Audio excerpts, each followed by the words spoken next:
Hello everybody, this is Brandon with expeditiousfool.com, putting mindfulness in motion. And today I want to talk about something that is kind of not talked about a lot, at least in the exact terms. It's kind of hush. Enlightenment. So, sages of old, long time, you've heard the name enlightenment, moksha, liberation, nirvana. It's called many different names. Heaven.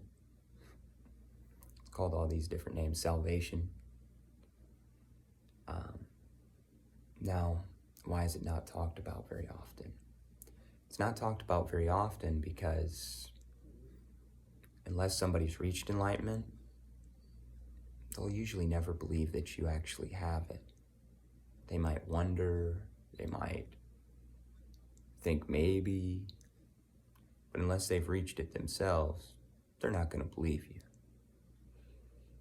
It's definitely been my experience, but I'm here to tell you, I don't care if anybody believes me. It's kind of the point of it. When you reach liberation, transcending the suffering of this world, it's also misunderstood by a lot of those that haven't reached it or even started the path. So they think, oh, well, that means that nothing bad happens in your life and you're this magical being and you can zap things and all of this.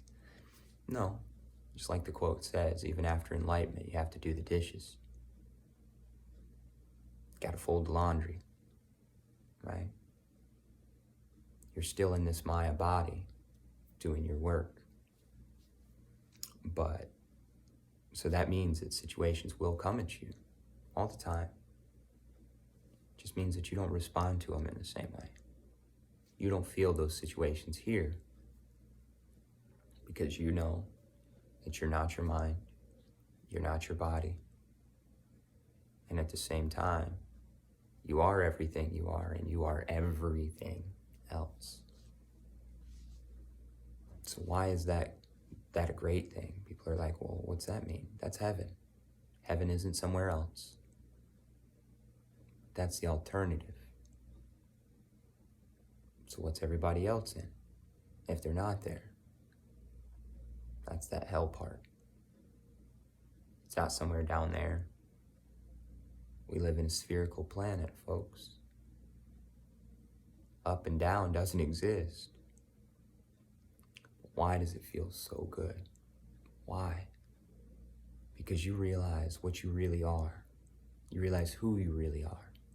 You realize who everything else is. You realize that there is no separation from that. There's none. So all of the angers, all of the hurts that you ever felt, you don't have to feel anymore. You don't have to. You can let it go.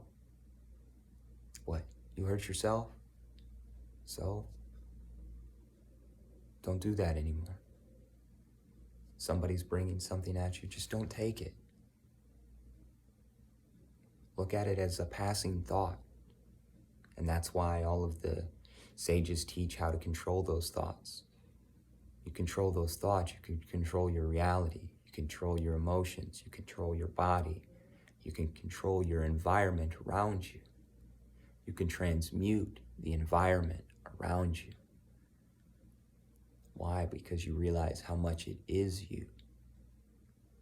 And that is one of the most beautiful things on the face of the planet. Yeah, at the end you find out that it was never about your healing. It was about healing others. And others are yourself. But when we're so focused in this, we worry about this, we eliminate so much of the rest of ourselves. So that's kind of the tragedy in the non-enlightenment stage. The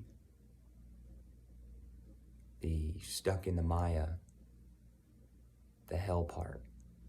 That's the tragedy of it. Limitless beings not realizing that they're limitless beings. That's kind of where they talk about bodhisattvas, that once you've reached nirvana, you don't want to stay there in your own self up here, in your own world. You don't want to stay there. You want to bring everyone else there with you. Why? Because they're pieces of yourself. So it's continuing the work. First, we do our work here in the body system, in the emotional body, in the spiritual body. The shadow work, we get all that worked out here. And then we're like, oh, we're a lot bigger than I thought. I got more shadow work to do. So then we reach out to others. And most of those others are very, very resistant, just as our thoughts were resistant at the start when we started our own process. And that's why a lot of people are scared to do it. Because you got to take on the accountability as God on earth. Not in some egotistical way, no. But taking on that responsibility to work harder and be more accountable than you've ever been before. That's enlightenment. That's peace. That's bliss. And though it sounds like a lot of work, it is so much rest. I invite each and every one of you to join me. It's possible. And like I said, I know most people will watch this. They won't believe me.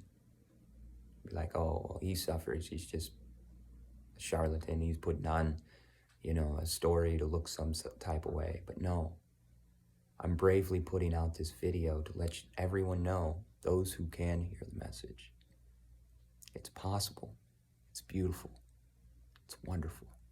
It is the most precious thing you could ever do. Not just for yourself. That's not what it's about. It's for everyone else. Everyone else. And then you find, like I said, that was always you. Just not this you. All right, everybody. Thank you so much for watching. Thank you so much for your time. Each and every day. I appreciate it. Lets me know that you hear it. Little recognitions from myself out there. Thank you. Go out there, have a great life on purpose, and stay mindful.